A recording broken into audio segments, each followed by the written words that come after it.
Hockey सबसे पहले कोलकाता में खेला गया। सन 1926 से 1980 तक का सफर इतिहास के सुनहरे पन्नों का गवाह है। सन 1926 में पहली बार हॉकी टीम ने देश से बाहर ऑस्ट्रेलिया और न्यूजीलैंड में भारत का प्रतिनिधित्व किया। 1928 में यूरोप और 1932 में जापान और अमेरिका की यात्रा करने वाली भी भारतीय हॉकी टीम थी।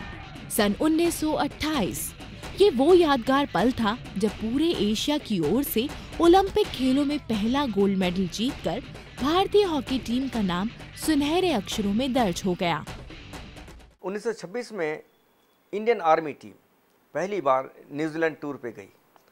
खेलों के इतिहास में जो शुरुआत कहूँ अगर मैं, तो 1926 में पहली बार हिंदुस्तान की टीम हॉकी टीम के रूप में 1926 में न्यूजीलैंड में गई। न्यूजीलैंड में जब गई है टीम तो वो तो डेफिनेटली एक हिंदुस्तान से अगर हम डिस्टेंस में काउंट करें तो हज़ारों किलोमीटर दूर पानी के जहाज़ में टीम का जाना और वहाँ पर उस टीम का खेलना, और खेलने के बाद उन्होंने वहाँ पर जो हॉकी का एक करशमाई खेल दिखाया पूरी टीम ने, और ख़ास तौर से ध्यानचंद ने वहाँ पर जो खेल दिखाया तो लोग उनके मुरीद बन गए, उनके चाहने वाले वहाँ बने।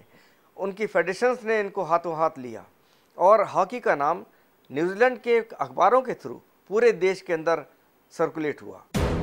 सन 1932 में लॉस एंजलिस का गोल्ड मेडल भी भारत के नाम रहा। इस ओलंपिक में भारतीय टीम ने मेजबान टीम अमेरिका को 24-1 के जबरदस्त अंतर से हराया, जो रिकॉर्ड आज तक नहीं टूट पाया।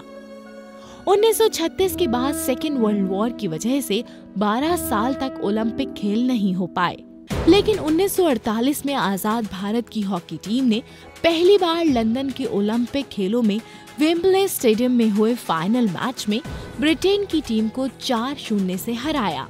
1952 के हेलसिंकी ओलंपिक में भी भारत की विजय गाथा जारी रही। फाइनल में भारत ने हॉलैंड को 6-1 से हराया था।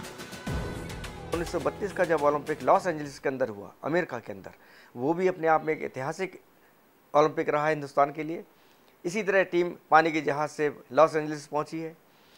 वहां जाने के बाद जब इनके ओलंपिक के टूर्नामेंट शुरू हुए, मैचेस शुरू हुए, तो हिंदुस्तान ने सारी टीमों को धो दिया। दुनिया ने भारतीय हॉकी का जो जलवा देखा वो किसी जादुई शो से कम ना था। शो के नायक थे महान हॉकी खिलाड़ी मेजर ध्यानचंद, जिन्होंने 1926 से लेकर 1948 तक के अपने करियर के दौरान 1000 से ज्यादा गोल किए। 1928 में एम्स्टर्डम, 1932 में लॉस एंजलिस और 1936 में बर्लिन में, यानी लगातार 3 बार ओलंपिक मैच जीतकर भारत ने गोल्ड मेडल की हैट्रिक की। इन मैचों के दौरान प्रख्यात खिलाड़ी ध्यानचंद सभी की आंखों में बस गए।